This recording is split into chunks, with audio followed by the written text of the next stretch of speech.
ഹരി ഓം ഏവർക്കും വൃന്ദാവനത്തിന്റെ യൂട്യൂബ് ചാനലിലേക്ക് സ്നേഹപൂർവ്വം സ്വാഗതം. ഞാൻ ദേവനന്ദു.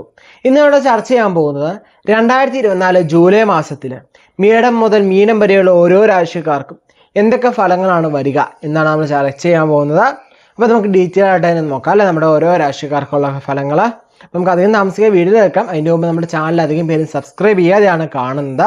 ഒന്ന് സബ്സ്ക്രൈബ് ചെയ്ത് സപ്പോർട്ട് ചെയ്യുക. തൊട്ടടുത്ത് തന്നെ ബെല്ലൈക്കനോട് നമ്മൾ തൊട്ട് ആ വീഡിയോ ഇഷ്ടപ്പെട്ടാൽ ലൈക്ക് ചെയ്യാനും മറക്കരുത്. സുഹൃത്തുക്കൾക്ക് വീഡിയോ ഷെയർ ചെയ്യുക കേട്ടോ. അധികം താമസിക്കില്ല, വീഡിയോയിലേക്ക് കിടക്കാം. അതിന് മുമ്പ് വീഡിയോയ്ക്കകത്തൊരു ചെറിയ കാര്യം നിങ്ങൾക്ക് വേണ്ടി ഉണ്ടായിരിക്കും. പൂർണ്ണമായിട്ട് വീഡിയോ കാണാൻ ശ്രമിക്കുക കേട്ടോ. ജൂലൈ മാസഫലം. വൃശ്ചിക രാശി അഥവാ വൃശ്ചികക്കൂറ്. വിശാഖകാരനും തൃക്കേട്ടടങ്ങുന്ന 2 നക്ഷത്രമാണ് വൃശ്ചികക്കൂറ് അല്ലേ. അപ്പോൾ ഇവർക്ക് പൊതുവെ നോക്കുകയാണെങ്കിൽ ഒരു അനുകൂലമായ സാഹചര്യമൊക്കെ ഉള്ള മാസം തന്നെയാണ് ഈ ജൂലൈ മാസം എന്ന് പറയുക. പൊതുവെ ഗുരുദൃഷ്ടിയൊക്കെയുള്ള സമയമാണ്. നല്ലൊരു പോസിറ്റീവ് എനർജിയൊക്കെ നമ്മളിലേക്ക് അട്രാക്റ്റ് ആവുന്ന ഒരു അവസ്ഥ ഈ ഒരു ജൂലൈ മാസത്തെ വൃശ്ചിക രാശിയെ സംബന്ധിച്ചോളം ഉണ്ട്. 5-ലെ രാഹുവും 4-ലെ ശനിയും ഇവർ രണ്ടുപേരും കൂടി ചെറിയ പ്രശ്നങ്ങളൊക്കെ നമ്മുടെ ജീവിതത്തിലേക്ക് പ്രൊവൈഡ് ചെയ്യുമെങ്കിലും മറ്റുള്ള ഗ്രഹങ്ങൾ നമുക്ക് വലിയ പ്രശ്നങ്ങൾ നമുക്ക് നിൽക്കും. തൊഴിൽ സംബന്ധമായിട്ട് ബിസിനസ് സംബന്ധമൊക്കെ നോക്കുകയാണെങ്കിൽ 8-ൽ നിന്ന് 9-ലേക്ക് ആദിത്യനും 16-ാം തീയതി നമുക്ക് പൊതുവെ ഒരു ആരോഗ്യപരമായിട്ട് അല്ലെങ്കിൽ ഒരു നല്ല മാസമാണ്. തൊഴിൽ സംബന്ധമായിട്ടും ബിസിനസ് സംബന്ധമായിട്ടും സാമ്പത്തികമായിട്ടും ഒക്കെ നോക്കുകയാണെങ്കിൽ 16-ാം തീയതി ജൂൺ 16 മുതൽ നമുക്കൊരു അനുകൂലമായൊരു അവസ്ഥയിലേക്കൊക്കെ നമ്മൾ എത്തും എന്ന് നമുക്ക് പറയാൻ പറ്റും. നല്ലൊരു സമയത്തിൻ്റെ ഒരു നമുക്ക് ഉണ്ടായത് നമുക്കൊരു ബി കോൺഫിഡൻസ് ആയി നിന്ന് കഴിഞ്ഞാൽ നമുക്ക് നല്ല നല്ല ആശയങ്ങൾ ഈ ഒരു ജൂലൈ മാസത്തിൽ നമുക്ക് നേടിയെടുക്കാൻ പറ്റും. നമ്മുടെ മൈൻഡിൽ ഒരു ഐഡിയ ഉണ്ടെങ്കിൽ ആ ഐഡിയ കൃത്യമായിട്ട് ഇംപ്ലിമെൻറ്റ് ചെയ്താൽ നിങ്ങൾക്ക് നല്ല രീതിയിലൊരു സക്സസ് നിങ്ങൾക്ക് ഉറപ്പിക്കാവുന്ന മാസമാണ് ഈ ജൂലൈ മാസം എന്ന് പറഞ്ഞാൽ വൃശ്ചിക രാശിയെ സംബന്ധിച്ചോളം. നമ്മൾ കോൺഫിഡൻസ് ആയിട്ട് ഇരിക്കുക, എന്നെ കൊണ്ട് സാധിക്കും, എന്നെ കൊണ്ട് പറ്റും എന്നൊരു ചിന്തയുണ്ടെങ്കിൽ നമുക്ക് ഈ ജീവിതത്തിൽ ഈ ഒരു ഇപ്പം നിങ്ങൾ നിൽക്കുന്ന സിറ്റുവേഷൻ നിങ്ങൾക്കൊന്ന് അപ്പാവാൻ സാധിക്കും കേട്ടോ. പക്ഷെ നിങ്ങൾ ഇതിന് കോൺഫിഡൻസ് ആയിരിക്കണം. നിങ്ങൾ നിങ്ങളുടെ എബിലിറ്റിയെ, നിങ്ങളുടെ സ്കിൽസിനെ പൂർണ്ണമായിട്ട് വിശ്വസിക്കണം. നിങ്ങൾ വർക്ക് ചെയ്യണം, കൃത്യമായൊരു ടീം ബിൽഡ് ചെയ്യണം. എന്തൊരു കാര്യത്തിനായാലും ഒരു ബിസിനസ് സംബന്ധമായിട്ട് നോക്കുകയാണെങ്കിൽ നിങ്ങൾ കൃത്യമായിട്ട് ടീം ബിൽഡ് ചെയ്യണം, കൃത്യമായിട്ട് അത് ഇംപ്ലിമെൻറ്റ് ചെയ്യുക. നല്ല രീതിയിൽ മാർക്കറ്റ് ചെയ്താൽ നിങ്ങൾക്ക് നല്ല സക്സസ്ഫുൾ ആയിട്ട് നിങ്ങൾക്ക് കാര്യങ്ങൾ നേടിയെടുക്കാൻ സാധിക്കും. ഓക്കെ. അതുപോലെ തന്നെ ശുക്രൻ, ബുധൻ, ആദിത്യൻ ഇവരെ 9 നിൽക്കുന്നത്. പൊതുവെ കുജനും വ്യാഴവും കൊണ്ട് നിൽക്കുന്നത് നിങ്ങൾ പ്രൊഫഷണൽ ലൈഫ് നല്ലൊരു മാറ്റം തന്നെ, ബെറ്റർ ചേഞ്ച് നമുക്ക് ഉണ്ടാക്കാൻ സാധിക്കും. നല്ല നല്ല അവസരങ്ങൾ നമുക്ക് കിട്ടും, നല്ല നല്ല കാര്യങ്ങൾ നമ്മുടെ ജീവിതത്തിൽ നടക്കും. കുടുംബകാര്യമായിട്ട് നോക്കുകയെങ്കിലും കുടുംബകാര്യങ്ങൾ നോക്കുകയെങ്കിൽ കുഴപ്പമില്ലാത്തൊരവസ്ഥയാണ്. വിവാഹ കാര്യങ്ങൾ നോക്കുകയെങ്കിലും അനുകൂലമായ സമയം തന്നെയാണ്. പ്രണയ വിജയമൊക്കെ പറയാൻ സമയമാണ്. വിദ്യാർത്ഥികളെ കുറിച്ച് നോക്കുകയാണെങ്കിൽ നിങ്ങൾ ആ മടിയൊന്ന് മാറ്റിക്കളഞ്ഞാൽ ഓക്കെയാണ്. നിങ്ങളുടെ കാര്യം നോക്കുകയെങ്കിലും ചെറിയ മടിയൊക്കെ ശനി പ്രദാനം ചെയ്യും. ആ മടിയൊക്കെ ഒന്ന് മാറ്റി എനിക്ക് പഠിക്കണം അല്ലെങ്കിൽ എന്നെ കൊണ്ട് അല്ലെങ്കിൽ ആ ഒരു കാര്യത്തിലോട്ട് കുറച്ച് കൂടുതൽ ഫോക്കസ് കൊടുക്കുക. മടി വരുമാനം മാറ്റാൻ വേണ്ടി ഓരോ കാര്യങ്ങൾ ചെയ്യുക. നിങ്ങൾ കുറച്ച് ലേസിനെസ് ഒക്കെ ഉണ്ടെങ്കിൽ നിങ്ങൾ എന്ത് ചെയ്യുക, അതിന് വേണ്ട കാര്യങ്ങൾ കൃത്യമായിട്ട് പ്ലാൻ ചെയ്ത് ഇംപ്ലിമെൻറ്റ് ചെയ്ത് കൃത്യമായി പ്ലാൻ ചെയ്ത് മുന്നോട്ട് പോയി കഴിഞ്ഞാൽ നിങ്ങൾക്ക് എന്ത് ചെയ്യാൻ പറ്റും, ആ ഒരു മടിയൊക്കെ മാറ്റിയെടുക്കാൻ സാധിക്കും കേട്ടോ. അപ്പം കൃത്യമായിട്ട് അത് നോക്കുക. അതുപോലെ തന്നെ നാളെ മറ്റന്നാളിലുള്ള കാര്യങ്ങളൊക്കെ ഒന്ന് മാറ്റി വെക്കുക.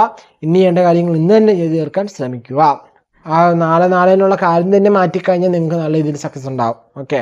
വൃശ്ചിക രാശിയെ സംബന്ധിച്ചാൽ നിങ്ങൾ നാളെ മാറ്റി വെക്കുന്ന കാര്യങ്ങൾക്ക് തന്നെയാണ് ആ ഒരു മടി അല്ലെങ്കിൽ അലസത കാരണം തന്നെയാണ് നിങ്ങളുടെ ജീവിതത്തിൽ നിങ്ങളിപ്പോൾ എന്തായാലും അങ്ങനെ നിൽക്കാനുള്ള കാരണം. നന്നായി ഡെവലപ്പ് ആയിട്ടുള്ളവരെന്ന് വെച്ച് കഴിഞ്ഞാൽ ആ മടിയെ മാറ്റി നല്ല രീതിയിൽ മുന്നോട്ട് പോയിട്ടുള്ളവരാണ്. ഓക്കെ.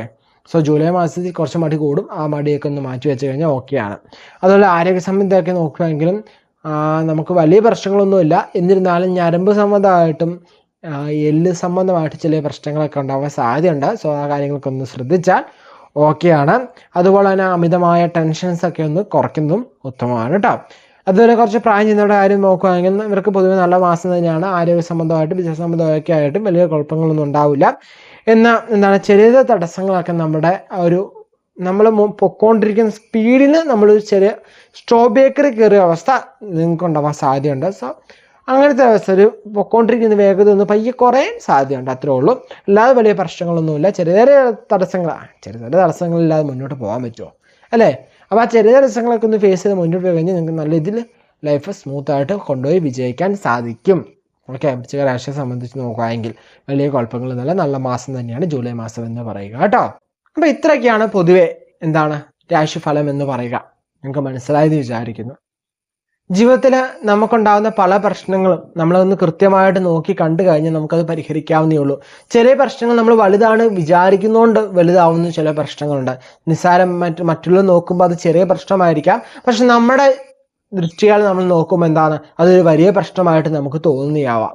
അപ്പം ആ വലിയ പ്രശ്നം എന്താണ് എങ്ങനെ സിമ്പിളായിട്ട് പരിഹരിക്കാം എന്ന് കൃത്യമായിട്ട് മനസ്സിലാക്കി അതിനെ കൃത്യമായിട്ട് നമ്മുടെ ബുദ്ധിയും നമുക്കൊരു ലോജിക്കൊക്കെ ഉപയോഗിച്ച് നമുക്കതിനൊക്കെ മറികടന്ന് മുന്നോട്ട് പോകാൻ സാധിക്കും അല്ലേ. അപ്പം അതിനെ കൃത്യമായിട്ട് വീക്ഷിക്കുക. അതുപോലെ തന്നെ വലിയൊരു ഇൻവെസ്റ്റ്മെൻറ്റ് ബിസിനസ് കാര്യങ്ങളിലേക്ക് ഇറങ്ങുന്നു, പുതിയൊരു ആരംഭം തുടങ്ങുന്നു, അല്ലെങ്കിൽ എന്തെങ്കിലും പ്രധാനപ്പെട്ട കാര്യങ്ങളൊക്കെ ചെയ്യുന്നു. ഇതിനൊക്കെ നമ്മൾ ഈ പൊതുഫലം മതിയോ എന്ന് ചോദിച്ചാൽ പോരാ. കാരണം നിങ്ങൾ തന്നെ പലപേരും പറഞ്ഞിട്ടുണ്ട് നമുക്ക് ഈ ഫലങ്ങളൊന്നും പകുതി ലഭിക്കുന്നില്ല എന്ന്. അപ്പം നമ്മുടെ വ്യക്തിപരമായിട്ടൊരു കാര്യത്തിൽ നമ്മൾ മുന്നോട്ട് ഇറങ്ങുമ്പോൾ നമുക്ക് നല്ല പ്രധാനപ്പെട്ടൊരു കാര്യമാണ്. എങ്ങനെയൊക്കെ ആണെങ്കിൽ നമ്മൾ എന്താണ് കൃത്യമായി എക്സ്പേർട്സിനോട് ചോദിച്ച് തന്നെ മുന്നോട്ട് പോകുക. നമ്മൾ വ്യക്തിപരമായിട്ടൊരു പ്രശ്നം നോക്കണം. അതുപോലെ തന്നെ നമ്മൾ എന്താണ് ആസ്ട്രോളജി കൺസൾട്ട് മാത്രം പോലെ നമ്മൾ ബിസിനസ് തുടങ്ങുകയാണെങ്കിൽ ബിസിനസ് റിലേറ്റഡ് ആയിട്ട് കൺസൾട്ട് നിങ്ങൾ ചെയ്തിരിക്കണം. ബിസിനസ് റിലേറ്റഡ് കൺസൾട്ട് ചെയ്ത് നിങ്ങൾ ഇൻവെസ്റ്റ് ചെയ്യാൻ പോകുന്ന കാര്യങ്ങൾ നിങ്ങളുടെ ഫീൽഡ് നിങ്ങൾക്ക് എക്സ്പേർട്ട് ആയിട്ടുള്ളവരോട് നിങ്ങൾക്ക് അഡ്വൈസ് സ്വീകരിക്കാം. അല്ലെങ്കിൽ അത്യാവശ്യം ആ ഒരു സബ്ജക്റ്റിനെ കുറിച്ച് നോളജ് ഉള്ളവരോട് നിങ്ങൾക്ക് ഡിസ്കഷൻ ചെയ്യാം. എന്നിട്ട് മാത്രം നിങ്ങൾ ഈ ആസ്ട്രോളജി പ്രൊഡിക്ഷൻ മാത്രം നോക്കിക്കൊണ്ട് മുന്നോട്ട് പോയി കഴിഞ്ഞാൽ നിങ്ങൾക്ക് ഒന്നും നടക്കില്ല അല്ലേ. കാരണം എന്താണ് നമുക്ക് നല്ല ഫലങ്ങളുള്ള സമയത്ത് നമ്മൾ വെറുതെ വീട്ടിൽ ഇരുന്ന് കഴിഞ്ഞാൽ നമുക്ക് യാതൊരു കാര്യവും ഉണ്ടാവില്ല അല്ലേ. നമുക്ക് അനുകൂലമായി നിൽക്കുന്ന സമയത്ത് നമ്മൾ വർക്ക് ചെയ്യണം. വർക്ക് ചെയ്താൽ മാത്രമേ നമുക്ക് തൊഴിൽ കിട്ടുകയുള്ളൂ അല്ലേ. ആ തൊഴിലനുസരിച്ച് നമുക്ക് വരുമാനം കിട്ടുകയുള്ളൂ. അപ്പോൾ ഈ നല്ല സമയം എന്ന് പറയുമ്പോൾ നമ്മൾ ചെയ്യുന്ന വർക്കിന് അല്ലെങ്കിൽ നമ്മൾ ചെയ്യുന്ന ജോലിക്ക് കൃത്യമായ പ്രതിഫലം ലഭിക്കുകയും കൃത്യമായിട്ട് നമുക്ക് മുന്നോട്ട് പോകാനും നമുക്ക് നമ്മുടെ ഗോൾസൊക്കെ പെട്ടെന്ന് അച്ചീവ് ചെയ്യാൻ സാധിക്കുമെന്ന് മാത്രമേ ഉള്ളൂ അല്ലേ. ഒരു അട്രാക്ഷൻ കൂട്ടി വിടുന്നു എന്ന് മാത്രമേ ഉള്ളൂ. നമ്മൾ വർക്ക് ചെയ്യാനുള്ള വർക്ക് ചെയ്തേ പറ്റുള്ളൂ. എന്നാൽ മോശ സമയത്ത് നിങ്ങൾക്ക് മോശ സമയമാണ് റിസ്ക് ആണ് എന്ന് പറയുമ്പോൾ നിങ്ങൾ എന്ത് ചെയ്യണം അതനുസരിച്ച് ജാഗ്രത എടുക്കണം, അതിനുള്ള ശ്രദ്ധ കൊടുക്കണം, അതിന് പറഞ്ഞേക്കുന്ന കാര്യങ്ങൾ കൃത്യമായിട്ട് ചെയ്യുക.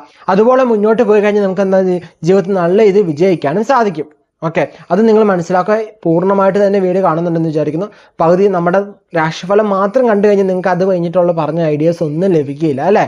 ആ ഒരു ഐഡിയയും കിട്ടിയാൽ മാത്രമാണ് നിങ്ങൾക്ക് ജീവിതത്തിൽ മുന്നോട്ട് പോകുമ്പോൾ വിജയിക്കാൻ സാധിക്കുകയുള്ളൂ. പെൻഡുല ജ്യോതിഷം പഠിക്കാൻ താല്പര്യമുള്ളവർക്ക് നമ്മുടെ നമ്പറുമായിട്ട് ഓഫീസ് നമ്പറുമായിട്ട് കോൺടാക്ട് ചെയ്യാം. ഇൻട്രസ്റ്റ് ടു ജോയിൻ പെൻഡുല ആസ്ട്രോളജിനോ അല്ലെങ്കിൽ പെൻഡുല ജ്യോതിഷം പഠിക്കാൻ താല്പര്യമുണ്ടെന്നോ ആ വാട്സപ്പ് മെസ്സേജിൽ ഇടുക. വേറെ ഹായ് അല്ലെങ്കിൽ നമസ്കാരം ഒന്നും ഇടാതെ, അല്ലെങ്കിൽ ആദ്യം നമസ്കാരം ഇട്ടാലും കൃത്യമായ കാര്യം നിങ്ങൾ കൺസൾട്ടേഷൻ ആണോ അല്ലെങ്കിൽ കോഴ്സ് ജോയിൻ ചെയ്യാനാണോ എന്ന് കൃത്യമായി ആ ഒരു മെസ്സേജിൽ ഉണ്ടായിരിക്കണം. എന്നാൽ മാത്രമേ നമ്മുടെ ഓഫീസ് സ്റ്റാഫിന് കൃത്യമായിട്ടത് മനസ്സിലാക്കാൻ സാധിക്കുകയുള്ളൂ എന്ന് മനസ്സിലാക്കുക.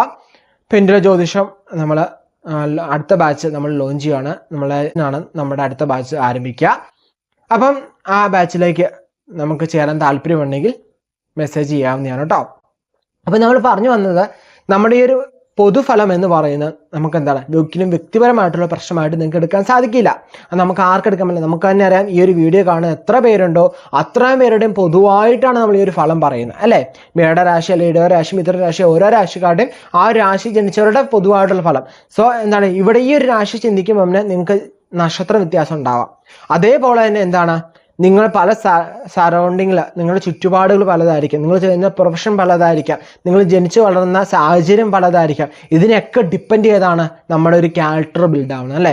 ക്യാരക്ടർ ബിൽഡ് ആവുന്നതനുസരിച്ചാണ് നമുക്കുണ്ടാവുന്ന ഓരോ റിസൾട്ട് എന്ന് പറയുന്നത്. പിന്നെ ഇതിനൊക്കെ ഉപരി എന്താണ് നമുക്ക് മുൻജന്മ കർമ്മവും നമ്മുടെ ഈ ഒരു ലൈഫിൽ ബന്ധിച്ചിരിപ്പുണ്ട് അല്ലേ. അപ്പം ഈ മുൻജന്മ കർമ്മവും നമ്മളിലായിട്ട് ബന്ധിക്കുമ്പോൾ അതുപോലെ തന്നെ എന്താണ് നമ്മളുടെ വളർച്ചയിൽ ഒത്തിരി പേർക്ക് എന്താണ് അസൂയ കുശുമ്പ് ഒക്കെ ഉണ്ടാവാനുള്ള സാധ്യതയുണ്ട്. നമുക്ക് തന്നെ ചില ആൾക്കാർ വരുമ്പോൾ നമുക്ക് തന്നെ ചിലപ്പോൾ കുശുമ്പ് വന്നേക്കാം. അപ്പോൾ എന്താണ് നമ്മുടെ ആ തോന്നൽ അത് നമ്മളെ അഫക്റ്റ് ചെയ്യുന്നുണ്ട്. കാരണം നമ്മുടെ ചിന്തയാണ്, ആ ചിന്തയ്ക്ക് നമ്മളൊരു അട്രാക്ഷൻ ഫോഴ്സ് ഉണ്ടല്ലേ. അപ്പം അതൊക്കെ ചിന്തിച്ച് നിങ്ങൾ മനസ്സിലാക്കാൻ നിങ്ങൾ നല്ല കാര്യങ്ങൾ മാത്രം ചിന്തിച്ച് മുന്നോട്ട് പോകാം. നമുക്ക് നല്ലത് ലഭിക്കണമെങ്കിൽ നമ്മൾ എന്ത് ചെയ്യണം, നല്ലത് അങ്ങോട്ട് കൊടുക്കണം അല്ലേ. നമുക്കൊരാൾക്ക് നന്മ ചെയ്യാൻ സാധിച്ചെങ്കിൽ മാത്രമാണ് മറ്റുള്ളവർക്ക് നമുക്ക് നന്മ തരാൻ സാധിക്കുള്ളൂ, നമ്മളിലേക്ക് നന്മ എത്തുകയുള്ളൂ അല്ലേ.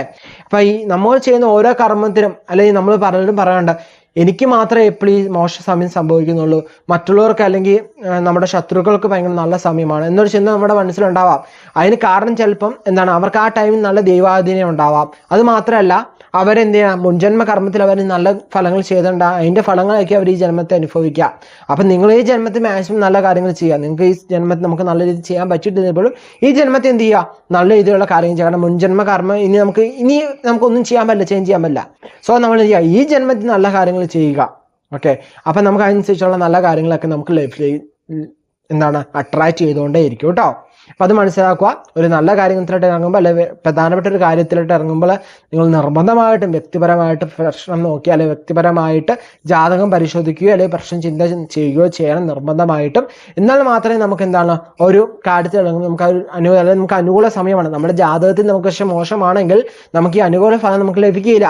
അതുകൊണ്ട് തന്നെ നമ്മൾ ഇറങ്ങുന്ന കാര്യങ്ങൾ ചിലപ്പോൾ എപ്പോഴും മോശമായി സംഭവിക്കാം. അപ്പോൾ അതുകൊണ്ട് തന്നെ അത് ചിന്തിക്കുക. പൂർണ്ണമായിട്ട് വീഡിയോ മനസ്സിലായെന്ന് വിചാരിക്കണം. എന്തെങ്കിലും സംശയം ഉണ്ടെങ്കിൽ എന്ത് ചെയ്യുക, താഴെ കമൻറ്റ് ചെയ്യുക. പേരും നക്ഷത്രം താഴെ കമൻറ്റ് ചെയ്യുകയാണെങ്കിൽ നമ്മുടെ ക്ഷേത്രത്തിൽ നടക്കുന്ന വഴിപാടിലും പൂജയിലും നിങ്ങളുടെ പേരും നക്ഷത്രം ഉൾപ്പെടുത്തുന്നതായിരിക്കും. പേരും നക്ഷത്രം വ്യക്തമായിട്ട് തന്നെ ഇടുക കേട്ടോ. പേര് നക്ഷത്രം എന്ന രീതിയിൽ തന്നെ ഇടുക. ഒരു കുടുംബത്തിലുള്ള എല്ലാവരുടെയും ഉണ്ടെങ്കിൽ ആ ഒരു മെസ്സേജിലായിട്ടോ അല്ലെങ്കിൽ സെപ്പറേറ്റ് മെസ്സേജ് ഇട്ടാലും കുഴപ്പമില്ല, മിക്സായി പോവാതിരിക്കാൻ പ്രത്യേകം ശ്രദ്ധിക്കുക കേട്ടോ. ഒരാളുടെ പേര് നക്ഷത്രം വേറൊരാളുടെ പേര് മാത്രം എടുത്ത് അടുത്ത കമൻറ്റ് നക്ഷത്രം മാത്രം ഇടുന്നത് നമുക്ക് മനസ്സിലാക്കാൻ സാധിക്കില്ല. അങ്ങനെയുള്ള മെസ്സേജ് നമ്മൾ ഇഗ്നോർ ചെയ്ത് വിടുകയുള്ളൂ. കൃത്യമായിട്ടുള്ളവരെ മാത്രം നമ്മൾ എന്ത് ചെയ്യുള്ളൂ, കറക്റ്റായിട്ട് ലിസ്റ്റ് ചെയ്ത് നമ്മുടെ ഒരു ഇതിൽ നമ്മൾ ആഡ് ചെയ്യുള്ളൂ. അപ്പോൾ അത് മനസ്സിലാക്കുക.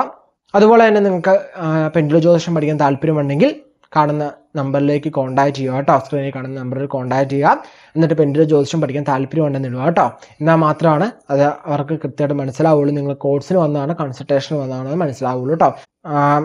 കോൾ ചെയ്തോളൂ. കിട്ടിയില്ലെങ്കിലും നിങ്ങൾ എന്ത് ചെയ്യുക, വാട്സപ്പ് മെസ്സേജ് ചെയ്തിട്ടാലും മതി കേട്ടോ. വിളിച്ച് എപ്പോഴും കിട്ടുന്ന നിർബന്ധമില്ല.